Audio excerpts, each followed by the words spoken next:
everything that the mermaid scientists have come up with is wrong. Come along with me, friends, and let's discover the secrets of the depths of the ocean and look at the biology of mermaids. And we'll answer the age-old question, how are mermaids born? I've had this question for many years, and all explanations I've heard, they don't hit, it doesn't make sense. But first, let's get into the history of mermaids. And throughout history, most groups of people near water have stories of creatures that are half man and half fish. Like the siren or fin folk, marrow, ninjin, selkies, and shellycoat. You'll never guess where that one's from. That's right, England, where all the fun names are from, I guess. But with so many different cultures all over the world coming to the same type of creature, that has to mean that it is true. Now, most depictions of a mermaid have the top half of a woman and the bottom half of a fish. What you don't see too much is the reverse mermaid. But there's always a clear division between the parts, which simply cannot be possible. Something cannot be a mammal or a fish. It has to be one or the other. Now, that begs the question, what is a mermaid? Is it a fish? Is it a mammal? Or is it a crustacean, a cephalopod, or an amphibian? Yeah, we're going there today. And I believe these mermaid scientists are wrong about everything we know. It is nothing but false accusation, not backed in fact. Ooh, that rhymed. So all mermaid scientists believe that mermaids are mammals, but they're wrong. But first, let's get into why they believe that mermaids are mammals. Well, looking at mermaids, the top half appears to be mammal because it looks like us.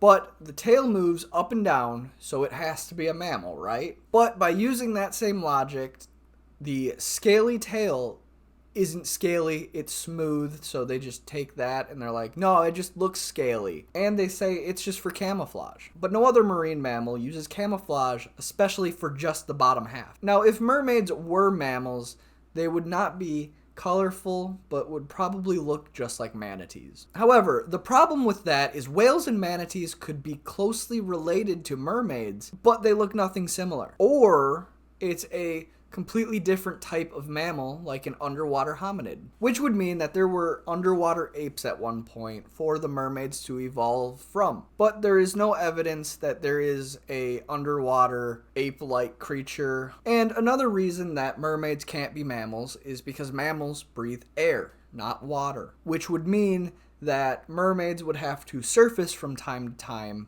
to breathe, which would mean we would see them a lot more than we do. So maybe mermaids are fish, which to me makes a little bit more sense than mammals. Now, if mermaids were fish, that would mean their entire body would be made of scales. But another thing, fish don't have arms. Well, what if I told you that their arms are just specially adapted fins for digging up clams in the ocean? But you may be asking, is there even a fish that looks similar to a mermaid? Well, yes and no. The answer lies in the tail.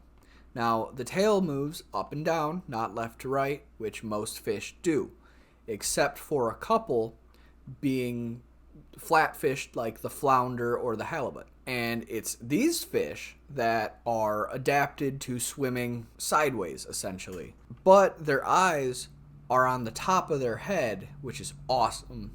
They look pretty cool. So, the mermaid is most likely a evolved halibut who elongated, because halibut are longer and more oval shaped than flounders, and it just swims on the bottom of the floor. That's why they're not seen very often. But that does not fully explain what mermaids are. So let's look at the next type of underwater creature a mermaid could be. And that is crustacean. Now, you may be thinking that I'm a little bit silly for bringing up crustacean, because a mermaid is clearly not a crustacean. But what if I told you there's a crustacean that looks pretty close to a mermaid? And what is that crustacean? Well, it is the lobster. Yeah, that's right. A mermaid could just be a new species of lobster that we have not discovered yet. And it is a specially adapted lobster to swim differently than most lobster. Most lobster can swim backwards. This one can swim forward for attacking prey. It is a pure ambush predator that just decides to rush at things and then grab them with their meaty claws, which bring me to my next point. Their claws are then super adapted to have a very amount of dexterity, sort of like our fingers, but in pincher format, which is awesome. But is there anything else that mermaids could be? And yeah, it could be a cephalopod. So it could be very similar to squid and octopi. And the mermaid is a very smart squid for the reason that I'm about to explain. Well, mermaids definitely look similar to squids. Kind of stretching, but hear me out. And the mermaid is a perfectly adapted squid to hunt its prey through luring. And just like the anglerfish, the mermaid uses a lure to attract bigger fish such as sharks. And as you can see, this is a squid right here. You have a couple of components like the tentacles, the trunk, and the fins. Well, on a mermaid, right over here, the fins would stay the same. It would just go forward a little bit more. The trunk is what we know as the tail, and then the body of the mermaid is the body of a squid, and then the arms are the tentacles, so it's only like a two-tentacled squid. And the mermaid would move this way to attract sharks, and then if it needed to jet, it would go this way. Now you may also be thinking, aren't mermaids only like 6 feet long at the best? And yes, that is true. Now, the mermaid squid, it will do its thing, attracting a shark. A shark will come up real close, and then it'll jet out of the way.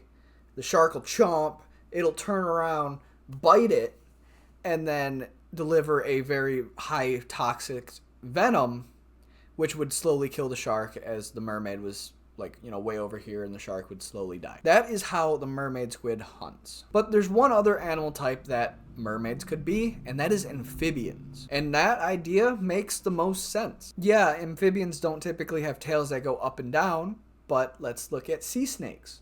They are a reptile that are designed for water. They have a little paddle at the end of their tail, and if sea snakes can have paddles, then mermaids, or the amphibious mermaids, can have a tail that goes up and down. And not to mention that amphibians typically have a set of arms and legs, but not exclusively, because there are some amphibians with 2 limbs, just like the mermaid. But let's also look at the hair. No other animal has hair except for amphibians.